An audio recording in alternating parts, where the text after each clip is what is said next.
Home stretch here on Thursday. Hope everybody that was here last night, evening before, enjoyed themselves here at the conference. Both with the contributions of NASLR and the PAAMR conference and the committee, and especially the sponsors. Throughout the last few days, I think we've heard a lot, we've seen a lot, we've heard a lot of new things. We're kind of figuring out how we're going forward with a lot of this funding opportunities that's out here, and also the networking opportunities that we bring this conference together to provide all of you to sort of network and mix amongst each other and talk to folks and hear about what everybody's doing, not only here in Pennsylvania, but in other states around the country, across Appalachia, and even in the Western Hard Rock region. So I hope your stay here in the Altoona area has been enjoyable the last few days. I think last night was a night where everybody could just get together and have some fun. Numerous things happening all over last night between the cornhole, the music, the bar, the pool table, and hospitality suite. So we hope everybody had a chance to take advantage of that and make some connections and be sure to follow up with one another, even following the conference here, and kind of get to know each other a little bit more as you sort of leave the conference at the end of the day here today. We just want to encourage you to kind of continue to do the evaluation so we can improve on what we've started here and change for next year. And it'll give us some insight as to what we can plan for going into our 26th. And Scott, I'm not sure, I forgot the year you guys are in. 51st. So it's kind of old hat right now, but it's going to continue to get better each year. And we want to know if you have any thoughts on that. Other than that, you've got your agenda and program brochure for the day here today. I'd like to just introduce our morning speaker here. Tom Clark is with the Interstate Mining Compact Commission, and he's the executive director. And Tom served as the executive director since 2018. The IMCC is the Interstate Mining Compact Commission. That's an intergovernmental organization of 26 states who governs, their governors serve as the commissioners. And it's a liaison between the state mining regulators and the abandoned mine land programs with Congress and the various federal agencies, including the Office of Surface Mining, Reclamation Enforcement, the Environmental Protection Agency, Mine Safety and Health Administration, Fish and Wildlife Service. A lot of these agencies you're pretty aware of. Army Corps of Engineers, Council on Environmental Quality, and the Bureau of Land Management. And they've kind of led a lot of the state efforts for implementation of the coal AML programs under the Investment and Infrastructure and Jobs Act. And prior to joining IMCC, Tom served on the state of West Virginia as their senior policy director and advisor for some of the emerging national issues for the state's Department of Environmental Protection. As the director of the DEP's mining division and counsel to their mining division. And he's also served on council to the largest national coal producers in Peabody Coal and Ziegler Coal Holding Company. He's got his degree in law and environmental engineering and has worked as an underground miner in West Virginia and Pennsylvania. And as a part of our Pennsylvania Abandoned Mine Lands campaign, weekly we're getting the updates that a lot of our groups across the state need to hear about, and gives us great insight into what's happening either inside the Beltway, outside the Beltway, and working with other legislators and their staff across the country. So with that, I'd like to introduce Tom to make his presentation.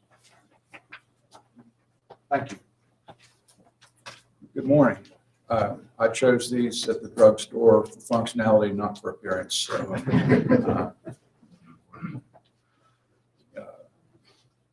I think we covered basically with the intro what IMCC is. It's a compact of states. Compact is like a treaty between states.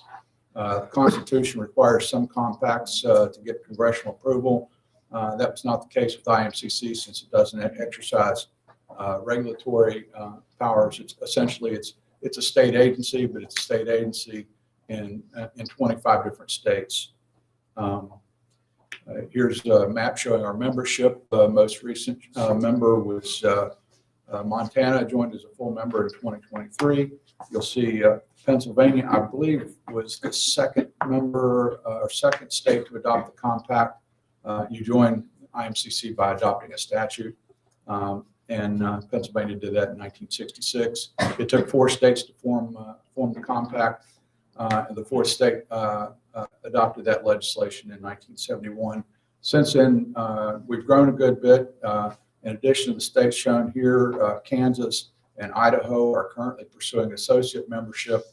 Nevada has asked for a copy of our model legislation to adopt the compact there, and we've gotten expressions of interest also from California, Arizona, and Michigan. Nevada and Michigan both attended our last meeting, which was just last week in Bozeman, Montana. I'm here to talk about the Infrastructure and Jobs Act, IIJ, or bill, and the STREAM Act, which was adopted to clarify that. I'm not sure I got the date right on the STREAM Act here. I just went from memory, but now my memory is suggesting to me that maybe the president signed that on Christmas Eve.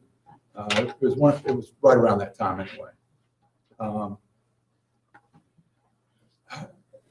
When did we start to engage on influencing the way the Infrastructure Act is implemented?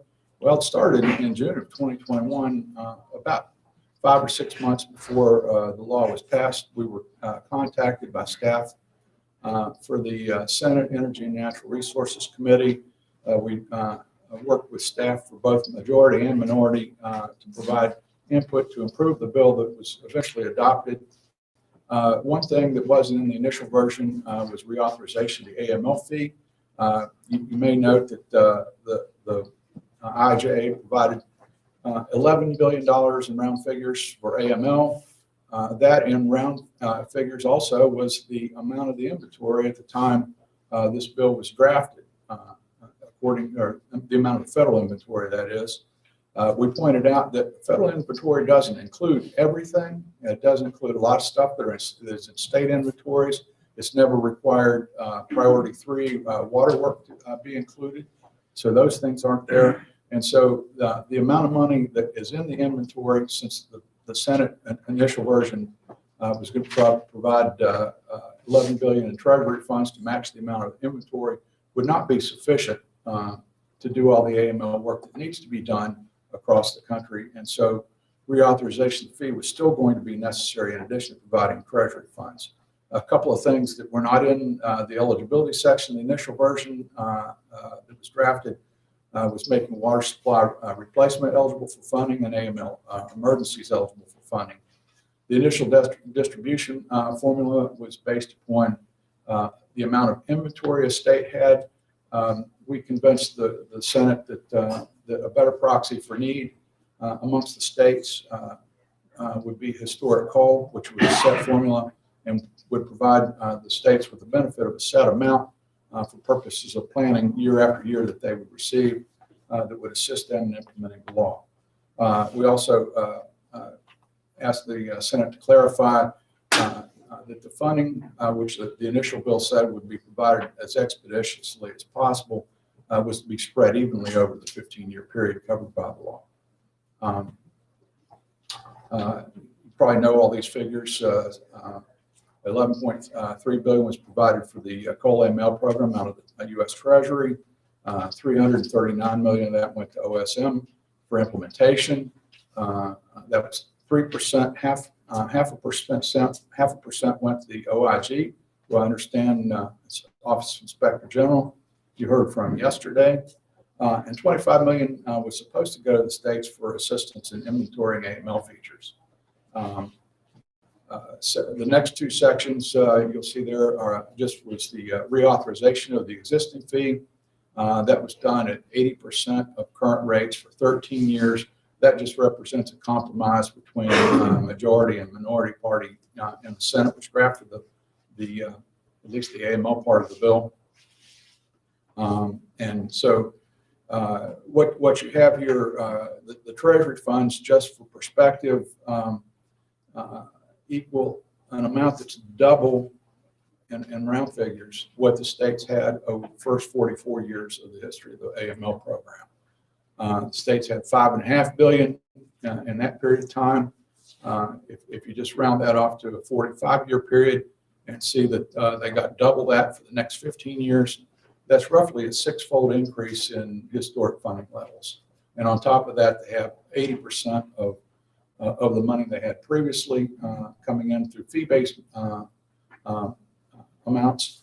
And so after the IIJA, if you're a state program manager looking at what you need to do, you're going to have about 6.8 times the money you used to have, which is pretty challenging thing to do, to go from a scenario where AML fees were being cut each time Congress examined them to all of a sudden having more money than you could have ever dreamed of, which is probably a problem in and of itself.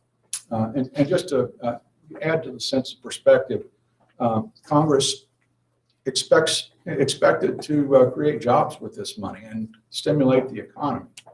And if you're trying to fulfill that mission as an AML program director, you need to get that money on the ground as soon as possible. Well, consider that the FY22 grant money availability was not announced until nearly FY23. About 11 months into the fiscal year, the money, the availability of the money was announced. I don't think any state had had availability of the money or access to the money until FY23, the second fiscal year covered by the program. Pennsylvania was the first.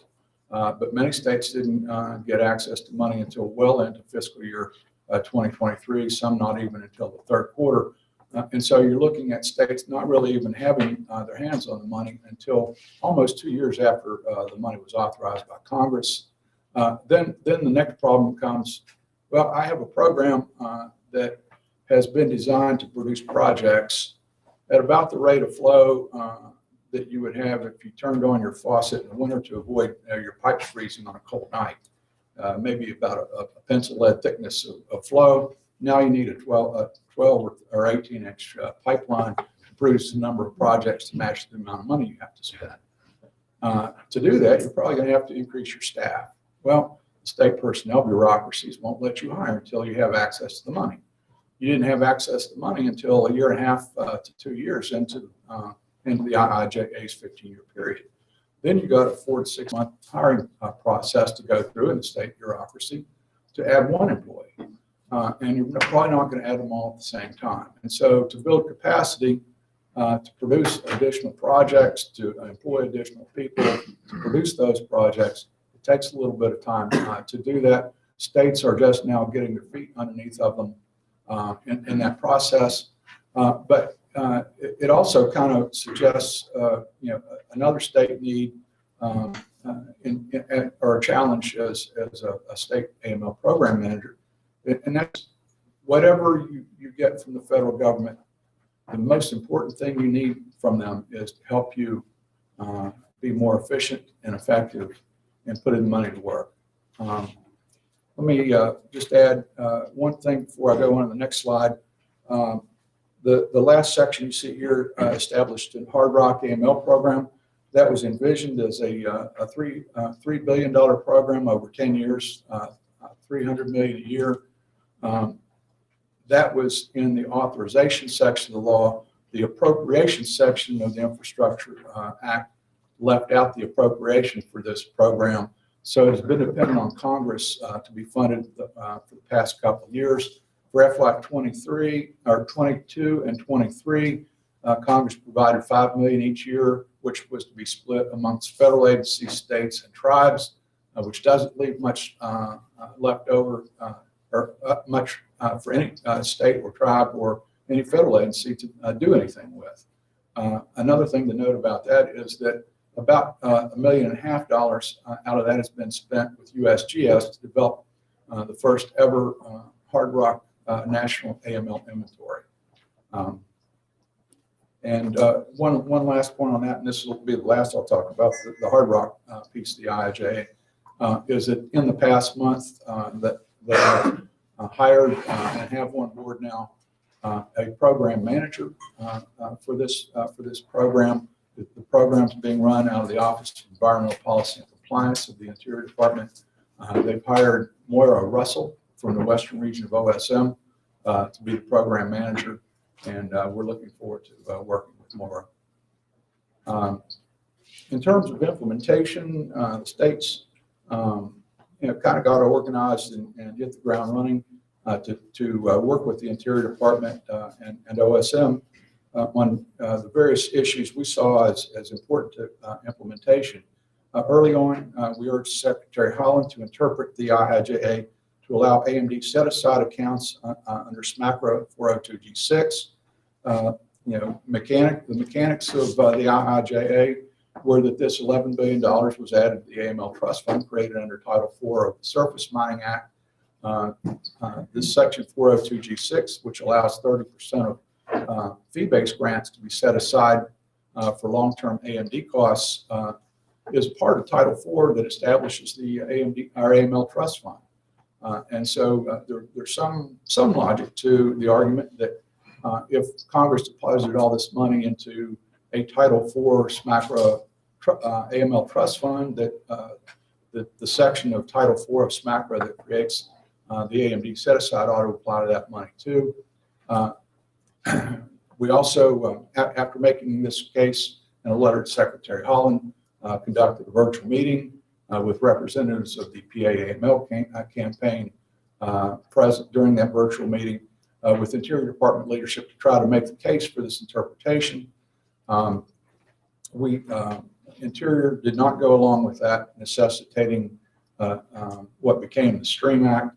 The reason they cited that they couldn't go along with it is that there is a Federal Cash Management Improvement Act of 1990, which requires all federal dollars to be maintained in federal accounts that earn interest, and that interest to be dedicated to the benefit of the federal government. Big companies do this with their money. They try to keep money in interest-bearing accounts for as long as possible before paying bills or utilizing the money in order to maximize the amount of income they get from that money on interest. The federal government does the same thing under its Cash Management Improvement Act. But that was cited as the reason why set aside couldn't be interpreted to apply to the IIJA funds because it wasn't clear enough in the IIJA that it was creating an exception to this Cash Management Act. Another thing, early on, the states all agreed that in order to plan a program, we need to know how much money we're going to need to spend in operating the program and putting AML projects on the ground. We asked OSM to provide estimates. They actually came through rather quickly. Within about 3 weeks, we got not just estimates, but the full amount that each state could expect to receive from the IIJA in the first year. My throat's getting dry.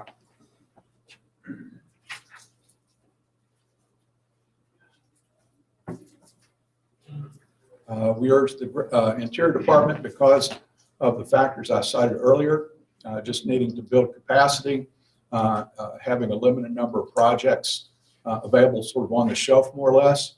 The number of projects each state had on the shelf and ready to go for next year sort of matched the existing flow of money that they had coming to them.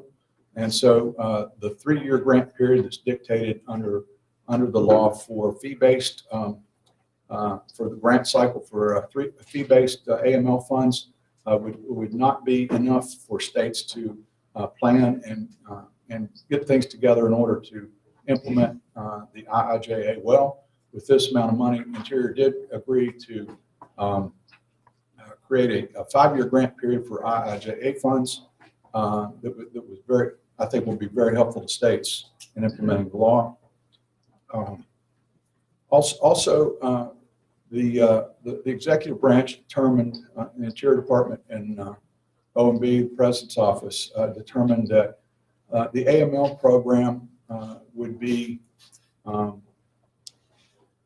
subject to the administration's Justice 40 initiative. Justice 40 is an environmental justice type concern. Its goal is to ensure that 40% of the benefit of certain federal investments are directed to what are deemed to be disadvantaged communities. CEQ, the Council on Environmental Quality of the White House, had developed a tool geospatial tool to help guide this money to identify disadvantaged communities. A problem with it was it didn't include AML eligible areas, the geospatial layer for that. And because of that, a lot of the area where AML features are located across the country are not in the Justice 40 disadvantaged areas. And it was going to be hard to meet the administration's target of spending 40% of the money in those disadvantaged communities, because the initial version that projected what is disadvantaged didn't apply much or did not overlap significantly with AML. This would cause AML programs to have to skew their project selection from their ordinary priorities for selection projects under SMACRA to meet the Justice 40 goal. For example, the overlap percentage between AML and Justice 40 disadvantaged area in Pennsylvania was 3%. In West Virginia, it was only slightly higher. Those two states by themselves account for over 50% of the IIJA funds. So if you're trying to spend, if the benefit is equated to dollars, and over 50% of your dollars are going to states with over 10% overlap between disadvantaged communities and AML areas, you can see that the Justice 40 isn't going to work. And so we urged CEQ to add the AML area to its tool for determining what is disadvantaged.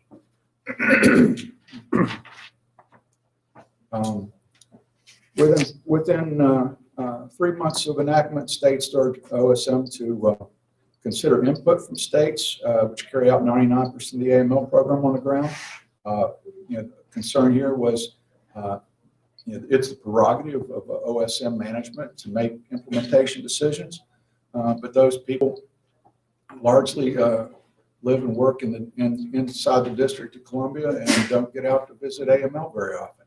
They don't carry the perspective of AML program managers, which is important in getting money spent effectively. They have their own set of priorities that influence their decisions, which aren't always the same as those of the program managers. And so we urge them to consider input from the states. We also urge them to implement all AML programs through a single annual grant application and just an example of the problem you see here. Pennsylvania has an AMWER grant each year, a fee-based grant each year, and an IIJA grant each year.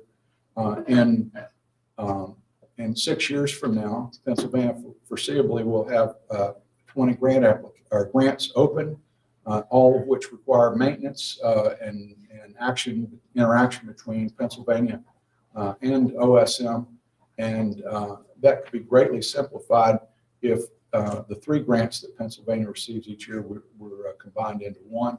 The Interior Department turned us down on that. The reason they cited for turning us down is that they needed to separate the money from under the IIJA from the fee-based funds, and they couldn't do that unless it was done through separate grant applications.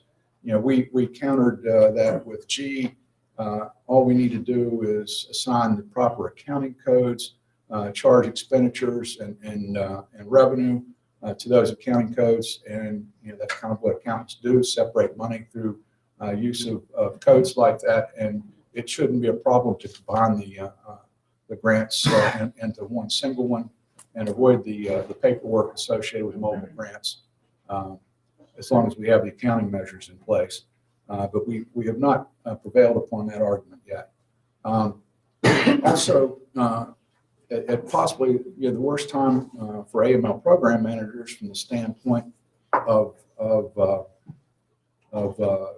being able to focus their attention on getting the IIJA funds to work and building capacity in the programs necessary to do that. Interior Department and OSM informed the states that they were going to undertake a comprehensive review of the legal authority under which each and every state program operates, going back to the beginning of the programs in the 1980s. And so We have the issue of every state is have OSM is looking at what its its legal authority for conducting the program going all the way back to the beginning, which just the timing couldn't be worse for that in terms of diverting attention away from doing AML work to administrative type stuff. And it's also the kind of thing that OSM's been out there overseeing the states for over 40 years. If there was a serious problem in the states legal underpinnings for its program, it would have been identified a long time ago. So this is another issue in terms of affecting productivity and efficiency. You got the mobile grants issue, got diversion of attention due to this legal authority search or request, and it's just another issue we face. We expressed concern about many of these issues within actually 5 months of adoption of the IIJA to the House Natural Resources Committee, which oversees the Interior Department and OSM. We worked with congressional staff after the Interior Department told us that it could not interpret 402G6, the existing AMD set-aside provision, to apply to IIJA funds. We worked with congressional staff. Joe Pizarchik was intensely involved in that to draft what became the STREAM Act that was adopted amazingly within about 9 months of its initial introduction, which is kind of a record for Congress to do anything in that amount of time. Also, we provided OSM with recommendations on how to implement the minor's preference. The IIJA contains a preference for hiring current or former minors to do AML work. A problem with the way it's written is that it kind of contemplates that OSM and the states are the people actually hiring the minors, and fails to recognize things like state purchasing law doesn't necessarily nicely jive with this preference, that those people are actually being hired by contractors. So we made some recommendations to OSM, many of which were accepted, on how to structure the minor's preference that the IIJA contains. We also compiled a survey, and there were 2 reasons for this, of what each state planned to do, or at least its initial forecast of the number of employees it was going to add. OSM operates a training program for state and federal employees carrying out the Surface Mining Act.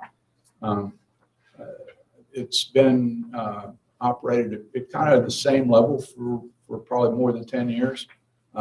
That's geared toward the current number of employees. We see an influx of employees coming in to these programs, probably the biggest influx due to a single event since the Surface Mining Act was first adopted. And so the training program that's been there and worked for the past 10, 15 years, probably needs to be upgraded to address the needs of all these new people coming into the program. The other thing this survey did was just allowed states that are trying to figure out, what should I be doing? What are my neighboring states doing? It gave them a little bit of information to benchmark off one another in terms of helping one another to gain from each other's planning and ideas and experience in implementing the law. We all, by about May or June, following adoption of the IIJA, OSM let us know that they were going to develop draft guidance for implementation of the IIJA. They were going to conduct a briefing on that guidance. We got together as states, surveyed the states, and got a list of questions state program managers had for OSM in implementation of the IIJA, and gave them to them for this initial briefing. We also filed concise comments on the IIJA guidance and on the performance metrics in that guidance. And we by this time had gotten together a survey of all states. I mentioned the West Virginia and Pennsylvania numbers earlier. We surveyed all states. There were other states other than those two that had less than 40% overlap between disadvantaged communities under the CEQ's Justice 40 tool, geospatial tool, and their AML areas. And so we provided this to CEQ and to Interior Department leadership and continue to urge them to incorporate AML area into the final version of the CEQ's geospatial tool. The STREAM Act, as I said earlier, I skipped one. As I suggested earlier, about 11 months after adoption, OSM announced the first notice of funding opportunity, or NOFO, for IIJA grants. We had a face-to-face meeting scheduled October a year ago in Grand Junction, Colorado. We compiled a list of questions that on IIJA implementation that we hope OSM would answer at that meeting. We provided that to OSM in advance. None of the questions were answered, and it was kind of a communication faux pas. And that the day that OSM made its presentation on IIJA to the AML program managers present in the meeting, OSM also published in the Federal Register a notice that it was seeking approval from the Office of Management and Budget for an information collection request that OSM didn't even tell us about during the meeting. Importantly, the information collection request, what it did basically was not so bad. It just made minor changes to the grant application form for securing that had been used previously to reflect IIJA specific items, but it also included an appendix with directions on how to utilize the form that implemented a project list requirement. And we've been discussing this project list requirement with OSM for some time. Basically what it would have done would have required each state as a part of each grant application to submit a list of projects that it intended to fund with those grant funds. And in concept, that's not so bad. If you're going to ask for government money, maybe you ought to tell the government what you're going to use it for. But when you consider we don't have enough projects on the shelf to utilize all the new money we're getting, that's the first problem. And so when we apply for the first grant, we don't have enough money to use all that money for. We need to build that capacity over the 5-year grant period to get those projects designed and on the grant or ready to be bid and commit the money to them. And so that's the first problem. And then the second problem is, well, what are you doing here too? And another problem is when you submit such a list as part of an application for federal funds, you can't lie to the government when you're asking for money. And so when something that's in your application becomes inaccurate, you got to change your application. You got to amend your grant.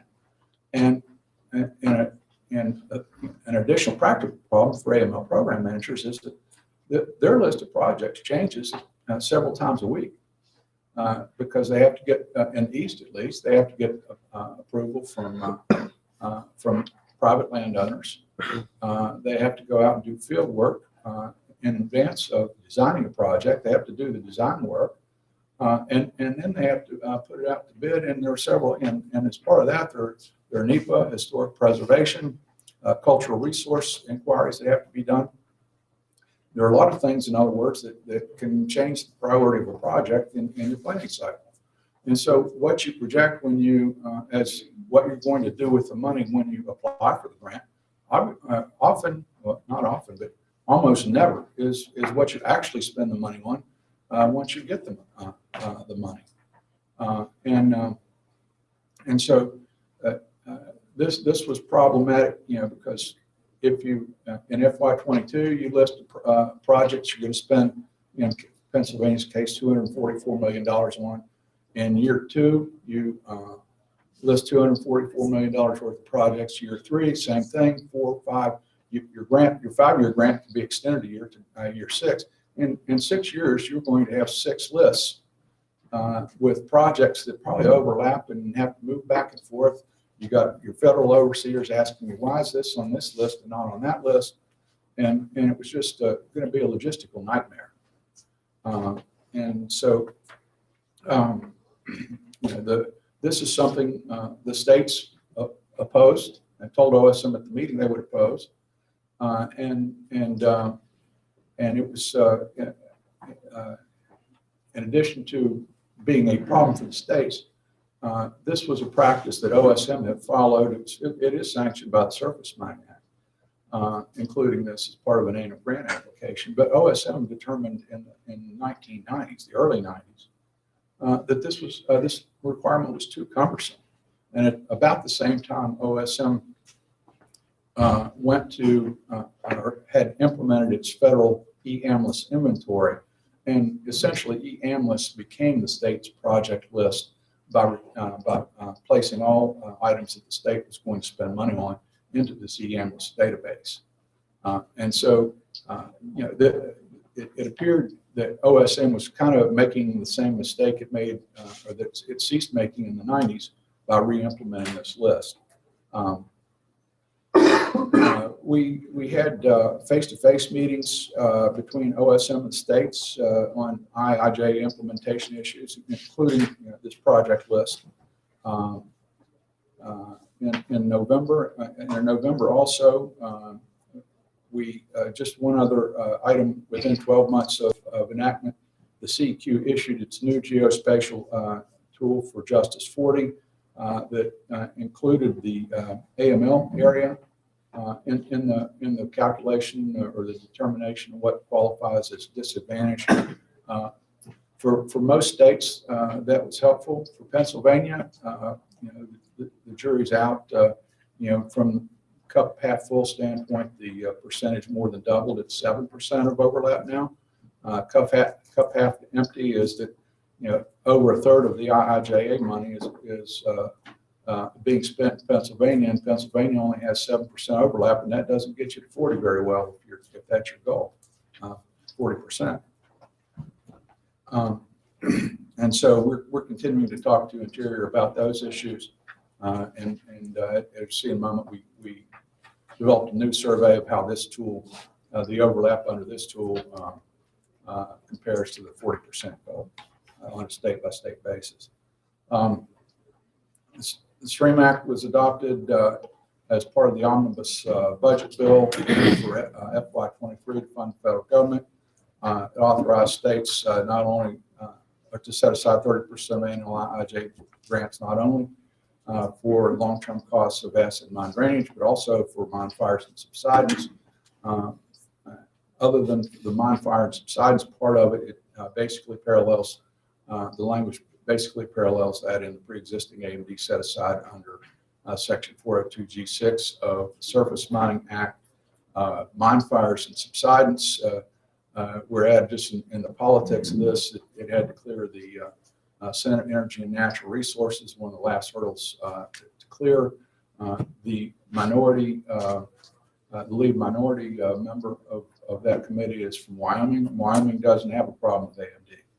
And so Senator Barrasso wanted to help Wyoming with this provision.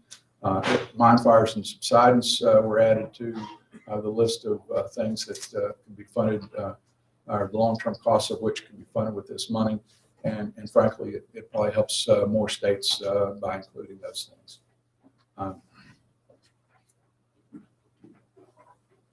I mentioned earlier that we told OSM at the meeting in October, the face-to-face meeting in October, we would oppose the request for information collection. And I described basically the reasons why. We filed formal comments in December of 2022 doing just that.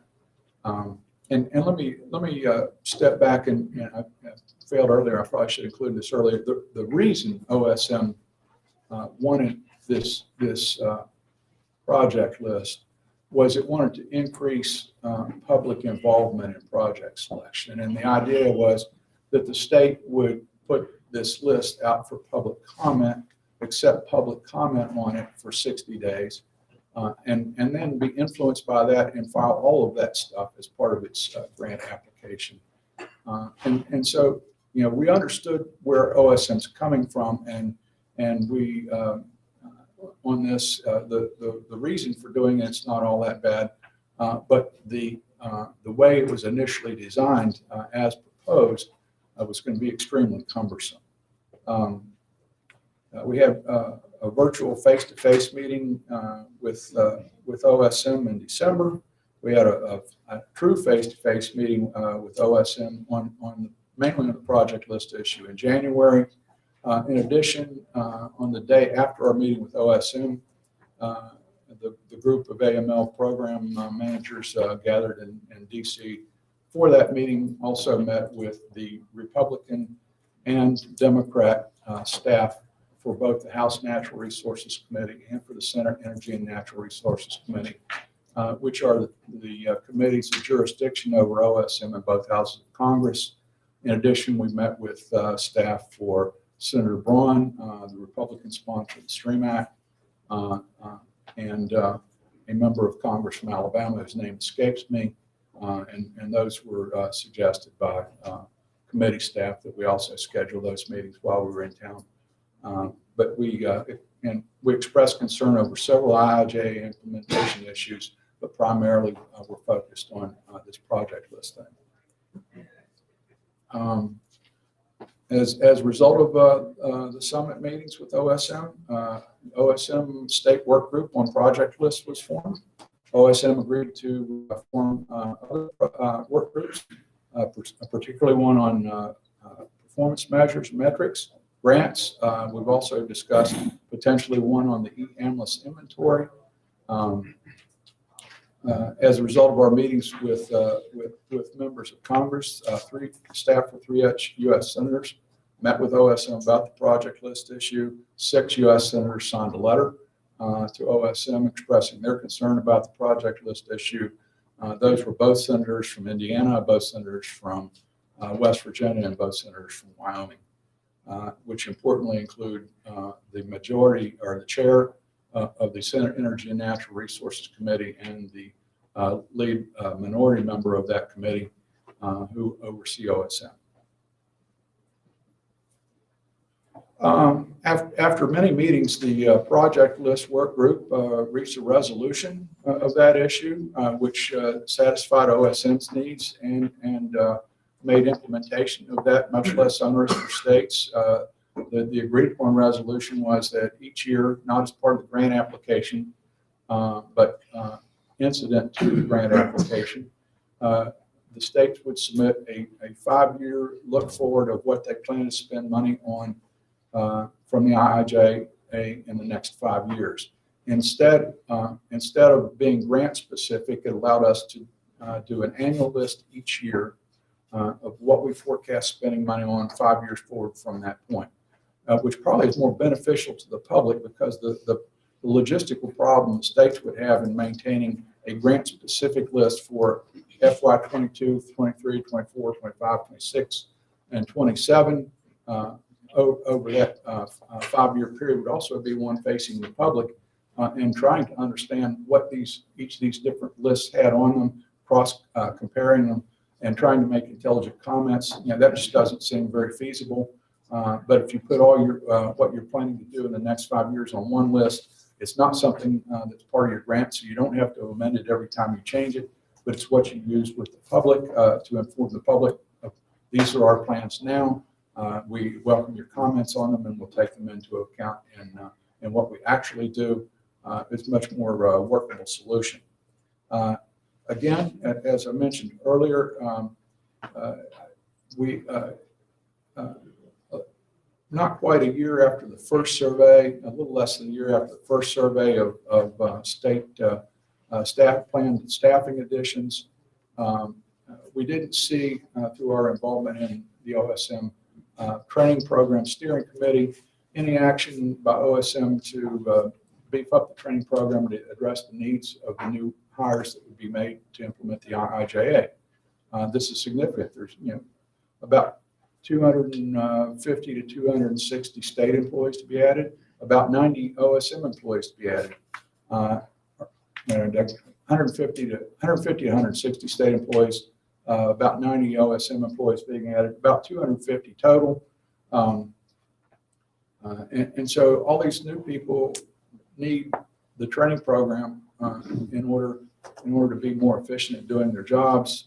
And so we had a better idea, the states had a better idea by this time what the real additions would be. We required them to identify over a 2-year period by quarter what their plan was for adding people, and further required that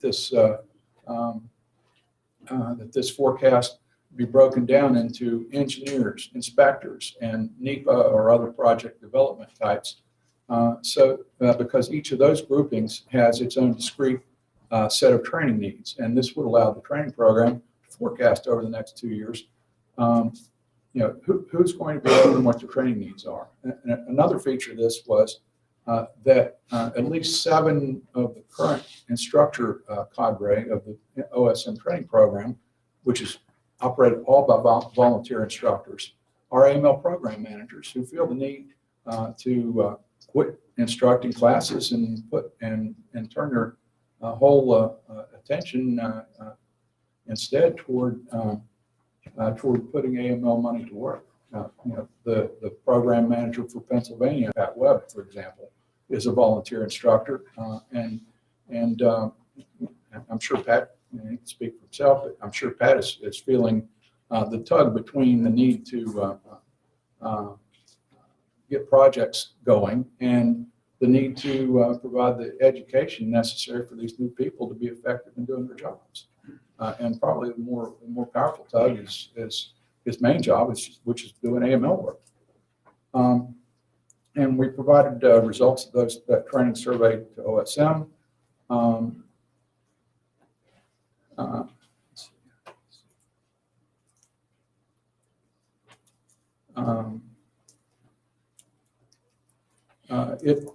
In response to our concerns about the project list and the solution we developed, OSM issued guidance in June or May or June of 2023 for FY23 IIJA grants that didn't reflect the agreement we had just made with them on project list. It was still a grant-specific project list tied to that grant. And so that's something they've acknowledged, but have agreed will probably need to be fixed in time for 2024 grants. OSM also informed states that out of the $25 million dollars that the IIJ provided for state assistance with developing inventory, it was only going to provide $8 million of that to the states and use the rest on federal cybersecurity and other executive branch mandates for federal databases. And so, and just step back and think, well, now OSM has $339 million Congress gave it to implement this program. It's taking inventory money, the money out of the additional $25 million that's supposed to go to states for inventory work, and spending it on its own federal database instead of giving it to the states.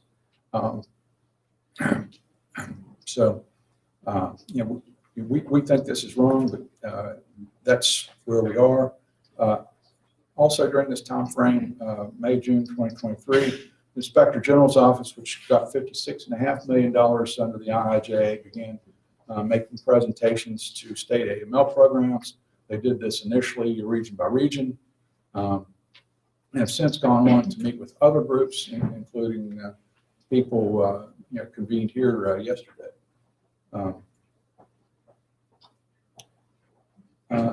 Initial response to the OSM training program to survey of states was, we don't have any more money, which is odd because they got $339 million for the training program. We don't foresee operating the training program any differently than we did last year, year before, and year before that, despite 250 new people coming into these programs. And so what we'll do is deny training to pre-existing employees in favor of giving it to the new ones.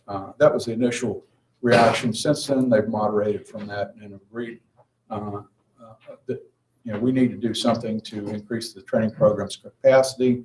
And in that, on that note, both the states and OSM regional directors have agreed to recruit the necessary specialists, technical specialists, subject matter experts to teach these courses, and that's something we're actively working on right now. That'll help greatly in increasing the capacity of the training program to deliver the necessary training. We also, during the time frame on the slide, conducted the first meeting of the federal state performance measures work group. However, we didn't discuss performance measures for states under the IIJA AML program. Instead, we discussed OSM's goal with the Office of Management and Budget. And so we're waiting on a first meeting of that work group to be convened for its original purposes. OSM has recently, and it's unclear when, posted responses to FAQs on its website, indicating some important interpretations of the STREAM Act. First, that, and this is real kind of something that kind of just I can't process very well. That states can establish these state interest-bearing accounts under for set-aside purposes under the STREAM Act, but they have to be consistent with the Federal Cash Management Improvement Act of 1990. That's the act I mentioned earlier that requires these dollars to be maintained in federal accounts with the interest from them going to the federal government. I don't know how you maintain a state interest-bearing account with the interest going to the state for, basically to create a trust fund for long-term A&D and other AML issues, and at the same time be consistent with the law that requires the money to be in a federal account. They've said they're going to provide an answer to us on how you reconcile this, but we haven't seen it yet. Also, OSM, independent of the FAQs on the website, has informed states of two other interpretations. One, that STREAM Act funds can be placed in the same state account with funds that are set aside under Section 402G6. So the AMD set aside under 402G6 money and the IIJA set aside money for AMD, mine fires and subsidence, can reside in the same account, so long as there are accounting measures in place that will allow money from those two sources to be separated. Now, step back away from this for a minute. Back early, within 2 months of adoption of the IIJA, the reason they told the states that they could not combine all grants into a single grant, grants from all sources into a single grant application, was because the multiple grant applications were needed to separate the money. And our comeback to that was, well, you can do that with accounting. Well, here they're telling us you can put your you can commingle your IIJA set aside and your fee-based set aside in the same account as long as you can separate it with accounting. So this decision tends to support what we had suggested initially about combining grants into one, which would be, from a paperwork standpoint, would be vastly more efficient. But that they've kind of acknowledged, yeah, this what we said then and what we said now is not exactly the same thing. But we've yet to get them to agree to simplify the grants process. We're still hopeful on that. Also, in terms of utilization of the STREAM Act, another thing that we had heard from OSM about state utilization was that despite Congress saying recipients of these grants can set aside up to 30% for these purposes, mine fires, subsidence, and AMD. That authorization from Congress wasn't enough, and each state legislature for a state wanting to utilize the STREAM Act would have to independently act. So you got an act of Congress that says you can, but we're going to require an act by the legislature as well. That might work in Pennsylvania where you have a lot of AMD. It might work in West Virginia, but other states where this just isn't as big a problem, and states do have major statewide issues that confront legislatures every legislative session, and many of them only meet for 60 days, 90 days, whatever, and some are only meeting every other year. They don't really have time to take up issues like authorizing a specific account because somebody in the Interior Department just thought that's better than doing it some other way. But they haven't given up on a state demonstration, the need for a state to demonstrate its legal authority independent of what Congress said they could do under state law to establish one of these accounts. But they said, importantly, which is better, that they're willing to, instead of requiring a legislative act, they're willing to accept an opinion letter from either a state attorney general or agency legal counsel explaining how the state has authority to establish one of these accounts.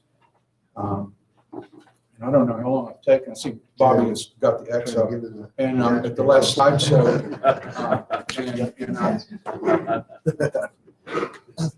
It's time for one question, and we can go to break. Joe Pizarczyk. Do you think, I'm sure I won't be able to answer it. do you think if Osmer actually had a director, particularly if it was somebody with state experience, that the process would have run more smoothly and that they would have been able to use their 413A authority to help set up these accounts? I think it would be helpful to have that perspective in Washington, whether it's at any level. Because, like I said earlier, there are a lot of people in Washington who are following federal priorities that they get from OMB, from GAO, from the Inspector General's office, and don't necessarily see the priorities of the AML program directors across the country. Okay, thank you. Thank you, Tom. If you have any other questions, you want to catch Tom in the hall, please do.